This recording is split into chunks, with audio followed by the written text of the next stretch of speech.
যৌবনকাল যদি পৃথিবীর কোনো বাজারে কোনো মার্কেটে বিক্রি হতো, তাহলে বিক্রেতাকে আমার সকল সম্পদ দিয়ে হলেও, সবকিছু দিয়ে হলেও মুহূর্তের জন্য যৌবনটা একটু কিনে নিতাম।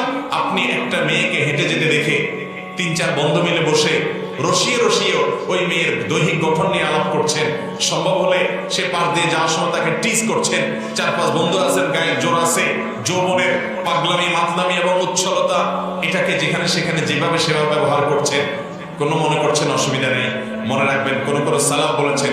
কোন নারীকে নিয়ে আপনি বাজে চিন্তা করেন, তাকে নিয়ে মনের জেনা করেন, জল্পনা কল্পনায় জেনা করেন, তাকে নিয়ে আপনি টিচ করেন, বন্ধু বান্ধব বসে বাজে চিন্তা করেন, আপনার বোন, আপনার মা, আপনার স্ত্রী, তাদেরকে কেউ না কেউ এরকম করবে।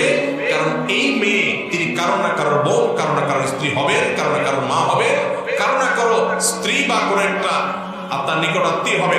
অতএব আপনার নিকটাত্মীয় পরিবারের মেয়েদেরকে নিয়ে যখন এইরকম জল্পনা কল্পনা হবে, কেমন লাগতে পারে একটু চিন্তা করে দেখেন। এটা ঋণের মতো পরিশোধ করা হয়, আপনি আরেকজনের সাথে করবেন, আপনারটা রক্ষা হবে না। আল্লাহ তাআলা আমাদেরকে বুঝার তৌফিক দান করুন। অতএব যুবকরা একসাথে হলে মিথ্যা রসিকতা এবং এই টিজ ইত্যাদি সমস্ত পাগলামো এবং অপরাধমূলক কাজ করব না।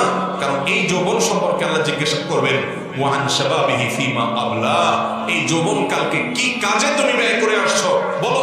দেখা যাবে অনেক যুবকের যৌবনকালের বড় অংশ জুড়ে আছে পাগলামো, অন্যের অধিকার নষ্ট করা, গায়ের জোরে অন্যের প্রতি অত্যাচার অবিচার করা, রিকশাওয়ালাকে ধমক দেওয়া, তার অধিকার নষ্ট করা, বন্ধুরা মিলে মাস্তানি করা, গায়ের জোর দেখানো, কোনো মেয়েকে নিয়ে বাজে চিন্তা করা, জল্পনা কল্পনা করা, রসিকতার নামে মিথ্যা কথা বলা, বিভিন্ন রকমের অপরাধে যুক্ত হওয়া। মুসলমান যুবক তার প্রতিটা মুহূর্তকে হিসাব করে সে চলবে এবং আল্লাহর কাছে জবাবদিহি তার রাস্তা সে পরিষ্কার রাখবে।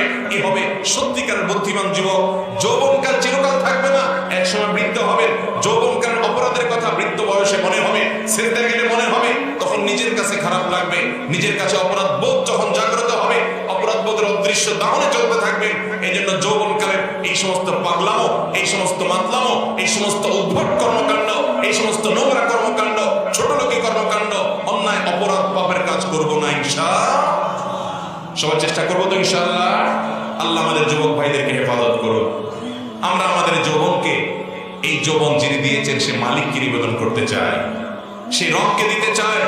ভাইরা আমার, কিয়ামতের ভয়াবহতম দিনে আরশের নিচে যে 7 শ্রেণীর মানুষ ছায়া পাবে, এদের মধ্যে বেশিরভাগ শ্রেণী যুবকদের শ্রেণী। যুবকদের জন্য কোটা আল্লাহ তাআলা বেশি রেখেছেন, যুবকদের জন্য কোটা বেশি রাখা হয়েছে। এর মধ্যে একটা কোটা হলো শাবুন নাশা ফি ইবাদাতিল্লাহ, ওই যুবক যার যৌবন অপরাধ আর পাপে কাটে নাই, যে অবৈধ সম্পর্ক করে মেয়েদের সাথে সময় ব্যয় করে নাই, যে নিজেকে নিরাপদ রেখেছে গড্ডালিকার প্রবাহ থেকে। হারাম এবং অবৈধ সম্পর্কের এই স্রোত, এই স্রোতে যখন সকল যুবক যুবতীরা গামা খাচ্ছে, যে যুবক যুবতী সেখান থেকে স্রোতের বিপরীতে চলে নিজেকে রক্ষা করার সংগ্রামে জিততে পেরেছে এবং যৌবনকাল আল্লাহকে নিবেদন করেছে, যিনি যৌবন দিয়েছেন তাকে দিয়েছে, আল্লাহ তাআলা কিয়ামতের ভয়াবহতম দিনে ওই যুবকদেরকে আরশের নিচে ছায়া দেবেন ইনশাআল্লাহ। ভাইরা আমার, সেই সাথে সুন্দরী রমণীর অফার পেয়ে তারপর আল্লাহর ভয়ে সে সেটাকে ডিনাই করেছে, এই যুবককেও আল্লাহ রাব্বুল আলামিন আরশের নিচে ছায়া দিবেন। অতএব আমাদের যুবক ভাইরা, আরশের নিচে ছায়া পাওয়ার সবচেয়ে বেশি সুযোগ আপনাদের। চেষ্টা করবো তো ইনশাআল্লাহ। যৌবনকাল কি জীবনে বারবার আসবে না একবার আসবে? আলী রাদিয়াল্লাহু তাআলার দিকে একটি কবিতা মানসুব করা হয়, তিনি বলতেন, বাকাইতু আলা শাবাবিন ক্বাদ তাওয়াল্লা। তিনি যৌবন হারিয়ে একটা বয়সে এসে বলতেন, আমি কাঁদি, আমি কেঁদে কেঁদে ফিরি আমার সেই যৌবনকে হারিয়ে, যে যৌবন আমার কাছ থেকে চলে গেছে। ফায়া লাইতা শাবাব লানা ইয়াউদু, আখির আফসোস যদি আমার সেই যৌবন আবার একটু ফিরে আসতো। ফালাউ কানা শাবাব ইউবাউ বাইআন, যৌবনকাল যদি পৃথিবীর কোনো বাজারে কোনো মার্কেটে বিক্রি হতো, লা আতাইতুল মুবাইআ মা ইউরিদু, তাহলে বিক্রেতাকে আমার সকল সম্পদ দিয়ে হলেও, সবকিছু দিয়ে হলেও মুহূর্তের জন্য যৌবনটা একটু কিনে নিতাম। কারণ যৌবনকালের এক মুহূর্তের ইবাদত বার্ধক্য এবং পরিণত বয়সের বহু বছরের ইবাদতের চাইতে শ্রেষ্ঠ হতে পারে। ওয়ালাকিন্না শাবাবা ইযা তাওয়াল্লা, কিন্তু আক্ষেপের বিষয় হলো যৌবনকাল একবার যখন চলে যায়, আলা শারাফিন ফামাতলাবুহু বাঈদু, সেটা আর কখনো ফিরে আসে না।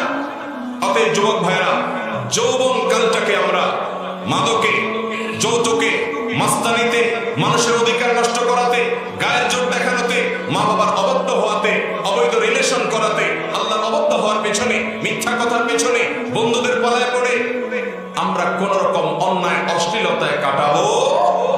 একটা যৌবন জীবনে একটা বার পাবো, প্রতিটা মুহূর্তকে কাজে লাগাবো। একটা সময় আপনার মধ্যে পবিত্রতা অনুভব হবে যে আমার যৌবনকালে আমি সৎসাহস করে অন্যায় থেকে ফিরে আসতে পেরেছি, অন্যায় থেকে দূরে থাকতে পেরেছি।